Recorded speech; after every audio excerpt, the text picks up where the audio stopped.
If you don't have to wait for me to ask you, you're welcome to line up. That's how they do it everywhere. You just line up. If you want to ask a question, it'd be easier for time as well.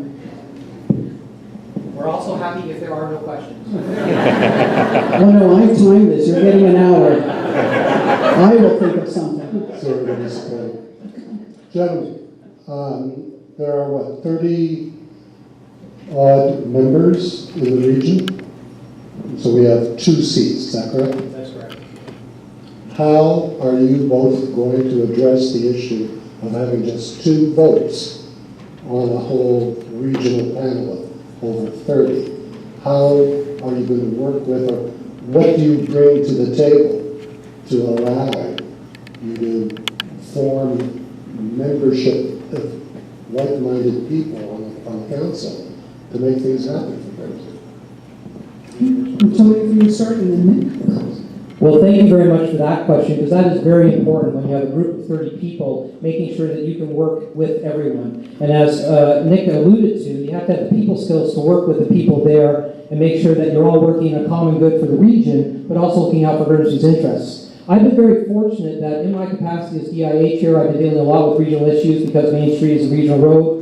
I've also had the opportunity to work with a lot of the current regional councillors and a lot of the current candidates running for regional council in a variety of roles, including the Niagara Economic Growth Strategy that I sat on when I was an alderman here in town, as well as the Wine Route Enhancement Initiative that I sat on as part of the downtown improvement area. I also have a good working relationship with a lot of the people who have seen the work that we've been doing with the community improvement plan for the downtown and using those enhancements that the region offers and taking advantage of them here in Grimsby. So I think there's a real opportunity to work with like-minded people there, but also people that know what the priorities of Grimsby are and work hand in hand with them. And I think it goes to saying that, you know, there's a whole bunch of new people there at the region, people that I've worked with and knew and know, and happy to work with should they get elected, should I get elected. So I'm looking forward to that.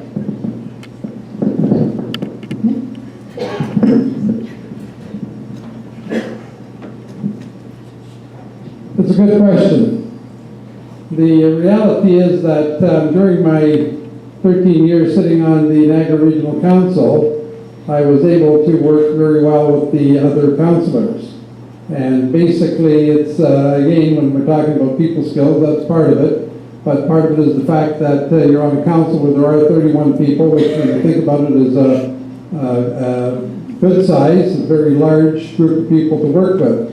But I've done that, as I say, in the past, and I think if you asked any of the regional councillors I worked with at that time, I think you'd find that they would agree that I got along with all the other members. And part of it is putting forward Grimsby's needs, of course, but the larger part of it is convincing the rest of the regional council to support those requirements in the town of Grimsby.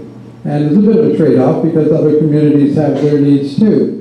So it's a matter of being able to put forward what we need and with being able to convince those other people to work with you. And I think that I've already shown by my previous experience that I can do so. Thank you.